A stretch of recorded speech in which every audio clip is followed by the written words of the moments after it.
Oyentes del Sol de la Mañana, compañeros del Sol de la Mañana, queridos amigos, el Medio Oriente, desgraciadamente, siempre es noticia y por las malas razones.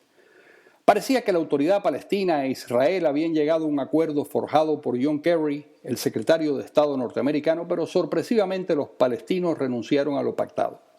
¿Por qué? Bueno, esencialmente porque la autoridad palestina se niega a reconocer el derecho a existir de Israel como un Estado judío.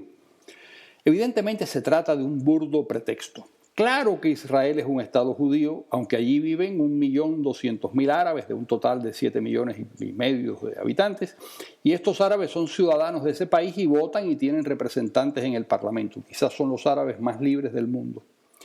Esto es exactamente lo que dice la Resolución 181 de Naciones Unidas, promulgada en noviembre de 1947, que dio origen oficial a la creación de dos estados, uno judío y otro árabe.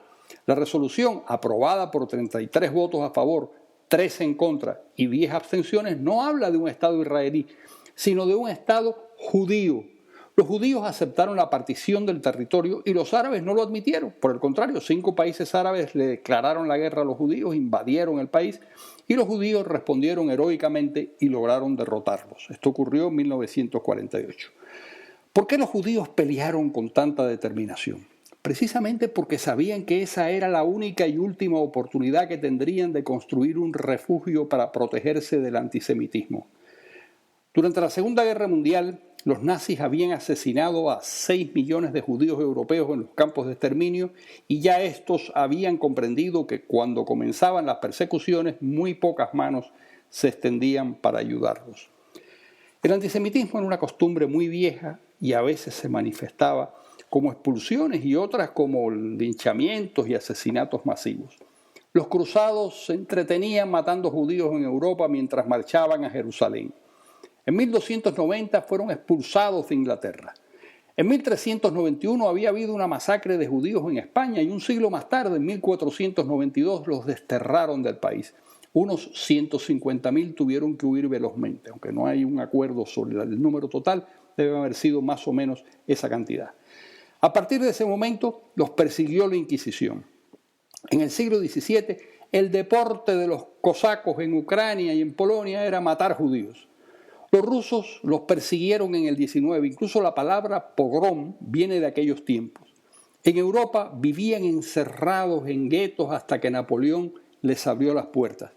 Es perfectamente natural que un pueblo que ha sido maltratado durante tantos siglos trate de protegerse. Por eso, el Estado de Israel comienza como un hogar judío.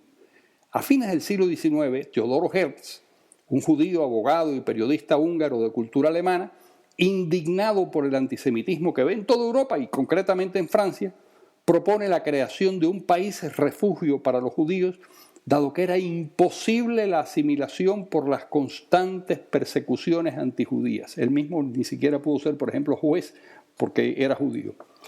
Fue entonces, desde fines del siglo XIX, cuando comenzaron a comprar tierras en Palestina y a estimular la emigración judía hacia ese territorio, que por cierto había sido la gran patria hebrea en el pasado y nunca había dejado de tener cierta población judía. En definitiva, no solo es legítimo, también es justo que exista un Estado judío. Cuando los árabes lo acepten, será más fácil que también surja un Estado palestino. Los judíos desean que se cree ese Estado palestino, pero pacífico y respetuoso de la existencia del Estado judío.